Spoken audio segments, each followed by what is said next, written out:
Bienvenidos y espero que todos estemos bien y de buenas. Hoy en especial me llena de mucho orgullo tener a Luis Enrique Palacios aquí con nosotros. El hombre que más conoce de la historia del PAN en Puebla. Se ha dedicado meses y años a esta investigación, ya produjo un libro y creo que pronto tendremos alguna otra sorpresa. Y creo que esto me llena de mucho orgullo recibirte, Luis Enrique, en bien y de buenas. Gracias, Paco. Cuéntame de los fundadores del partido. Ya. Bueno, pues tipos interesantes, creo que son gente a la que hace falta estudiar más, porque al igual que los fundadores nacionales, son gente que precisamente se abocó a construir instituciones en un momento en el que la nación buscaba definiciones frente a un modelo de gobierno, frente a un modelo de integración social en estructuras, en gremios, y la participación política venía de menos cada vez por la experiencia que se tuvo con el Partido Católico Mexicano y después otras intentonas. Inclusive tengo una credencial de 1934 que dice Partido de Acción Nacional, que es un partido previo al Partido de Acción Nacional de Morín y de González Luna, y que quienes lo presidían eran ni más ni menos que Adolfo Coglan como presidente y como secretario don José de la Luz León Quintero. Me estás hablando de Puebla. Entonces, eso explica o nos pone en antecedente para poder rascar a un periodo que por lo menos en las cartas que se mandan entre Gómez Morín y González Luna en los 30s, hay un hueco. Ellos empiezan a cartear sobre pretexto de establecer una asociación de lectores y promover una serie de libros que venían sobre todo de Francia, que era muy difícil que llegaran a México, y estas cartas se interrumpen en 1937, para el 37 al 39, esos 2 años, no hay ni una sola carta en los archivos de las dos familias, pero la primera carta de 1939, de los primeros días de enero, González Luna le dice a Gómez Morín, querido amigo, te aviso que ya tenemos el primer comité local de Acción Nacional en el estado de Jalisco. ¿Qué pasó en esos 2 años? Pues es un misterio que alguien tiene que rascar, tiene que investigar, porque el antecedente es que, y aquí está la prueba, te digo, me obsequiaron, alguien de estas personas que entrevisté amablemente me dijo, quédatela tú, a ti te da más utilidad el documento, esta credencial, en donde 2 de los fundadores del PAN, del partido en el que militamos tú y yo, fueron dirigentes de ese, digamos, modelo previo de acción nacional que hubo también aquí en Puebla. Entonces yo creo que hubo un testeo y fueron saliendo liderazgos que sin duda lucharon en la cristiada, que de alguna manera participaron en la vía no armada. Es muy interesante porque todos ellos, como el caso de José Antonio Pérez Rivero en el tema de Puebla, ellos no le entraron al tema de las armas, pero sí hubo un apoyo a aquellos que decidieron en ese momento optar por esa vía. Sin embargo, el convencimiento de estos hombres, a final de cuentas, fue más bien apostarle a las instituciones, a transformar el entorno social y el entorno político desde las leyes. Ahí yo quisiera acentuar un punto. José Antonio Pérez Rivero es un hombre que creo que Puebla no le ha hecho el reconocimiento adecuado. José Antonio es el fundador propiamente de las cámaras, de las diferentes cámaras. La Cámara de Comercio que ya existía, que se tenía todo aglutinado en México y que para ese 1936, 37, 38, Lázaro Cárdenas empieza a fundar cámaras de comercio en todo el país. Estuvo él ahí. La Cámara de Transformación, la Cámara del Pequeño Comercio, la Cámara de Baños, la Cámara, en todas las cámaras empieza a aparecer José Antonio Pérez Rivero. Él convence Agustín Reyes Ponce, que estaba en Monterrey, que era poblano, que se conocían, que fundaran la Escuela de Administración de la UAP, de la Benemérita Universidad Autónoma de Puebla. Él también interviene en ese asunto.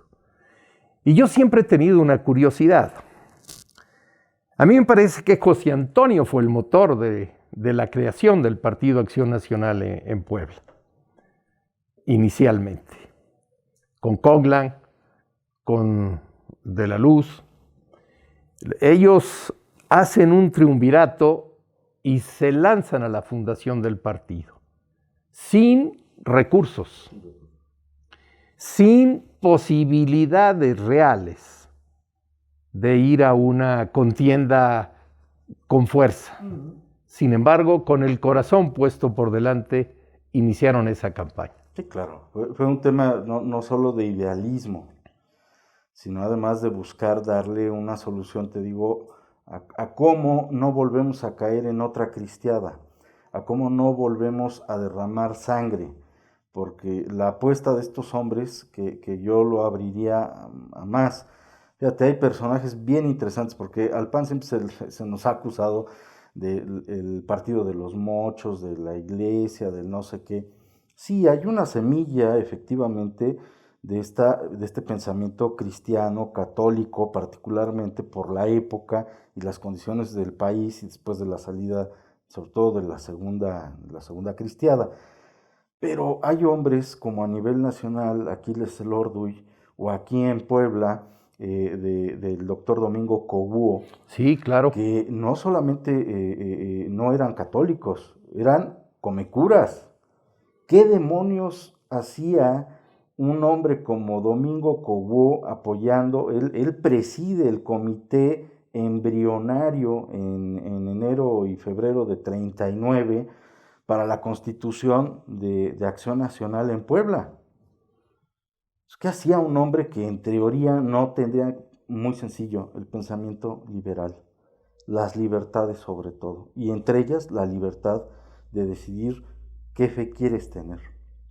Ahí es donde se conjugan muchos personajes interesantes que van después a perseguir el que otros derechos, como el del artículo 3 en la Ley de Educación y en la Constitución, fueran modificados.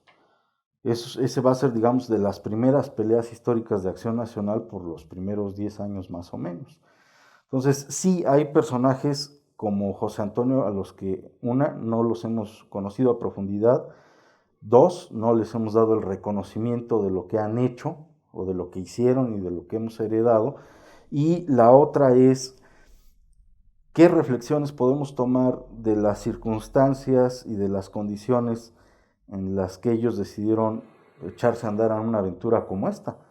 Don José de la Luz León fue un hombre clave, de humilde trabajo para todos, para mí, con una dignidad extraordinaria, porque logré conocerlo y tuve interrelación con él. Cuéntame de él. Fíjate, don José es de esos personajes que igual, él es originario de Amozoc, se viene su familia a vivir a Puebla, hereda del padre el oficio, su familia participa en el movimiento cristero, ahí sí con un poquito de más belicosidad, fíjate qué cosas. De hecho, en Tepeaca y en la zona de Amozoc hay por ahí varios monumentos que hablan, están los nombres de algunos de aquellos cristeros de esa época. Pero bueno, volviendo al caso, a él le toca, contaba, que siendo niño en plena revolución le toca la balacera de los hermanos Cerdán. Pues te tengo una noticia. Tengo sus memorias. Mira. Ya las tengo prácticamente, me faltan fotografías originales que no he podido hablar con la hija de este tema. Es muy difícil encontrar. Y un par de páginas que se pierden algunos detalles. Ya está. Ya, eso ya lo tengo, que lo vamos a complementar con lo que tú tienes, porque son las memorias en las que sí relata que en el momento que la balacera se inicia de los hermanos Cerdán, él y su padre estaban arreglando un tiro como herreros, estaban arreglando un tiro de una panadería. No, de la iglesia.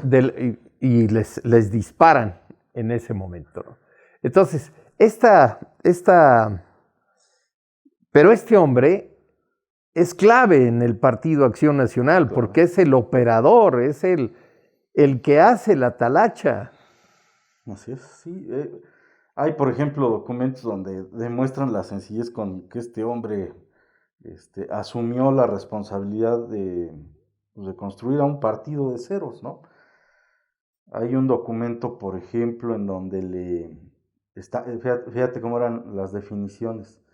Primero, ¿de dónde sacamos el dinero para tener una línea telefónica? Estamos hablando de 1939. Y pues obviamente aquellos hombres como Coglan o como Mastretta o como el propio José Antonio. O José Antonio tenían, digamos, otra posibilidad. Entonces decían, no, yo pago esto, pero además no solo una línea, porque Ericsson no nos va a dar, necesitamos de Mexicana también. O sea, 2 teléfonos porque pues había gente que también nada más tenía de Mexicana y no se podía comunicar al Ericsson, o tenía Ericsson y no se podía comunicar al de Mexicana, ¿no? 1939. Y a quien le encargan ver todo el trámite es ni más ni menos que a don José de la Luz León.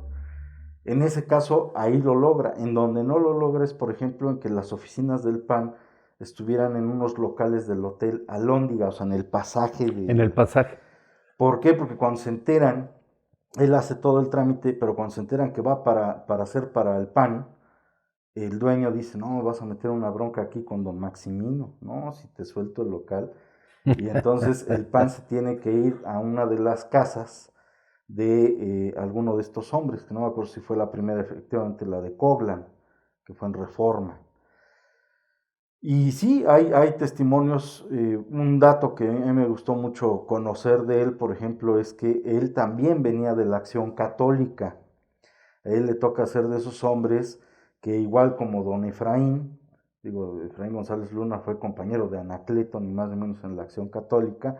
Uno decide por las armas, otro por las instituciones.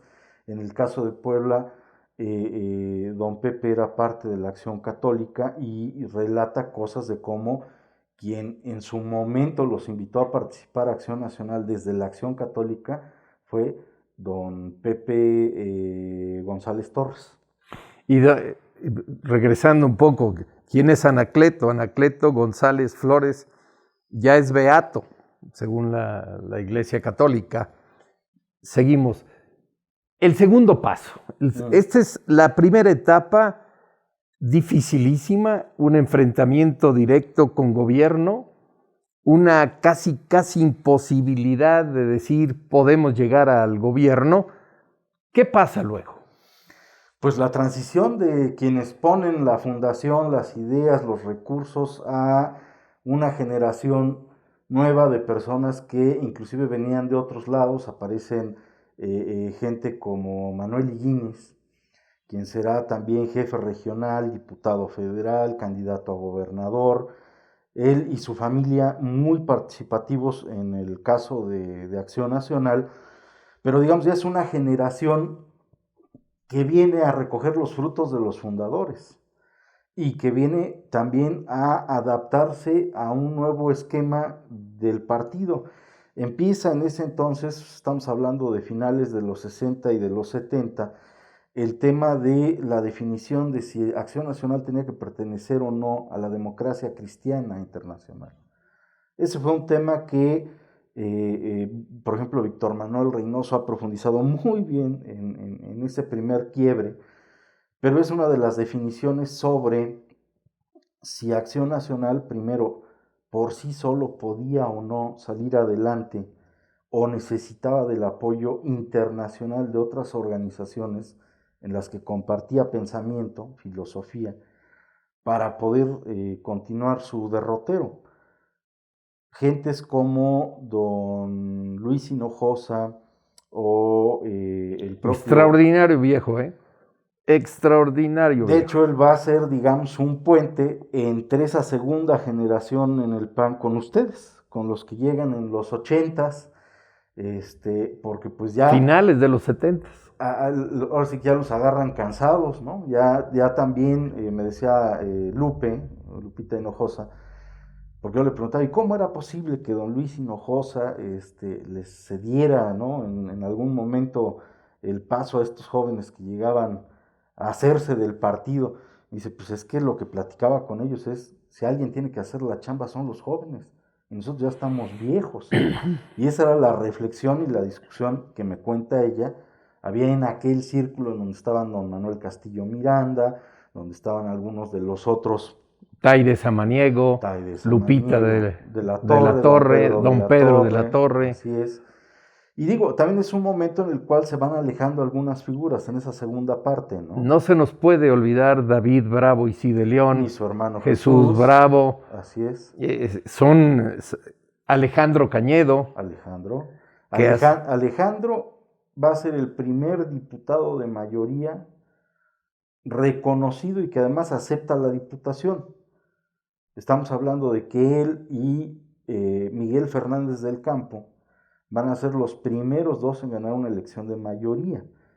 Ya hay un antecedente que fíjate que eso también es poco conocido. En el 52 hay el registro de que se reconoció el triunfo del candidato a diputado en Acatlán, en Puebla.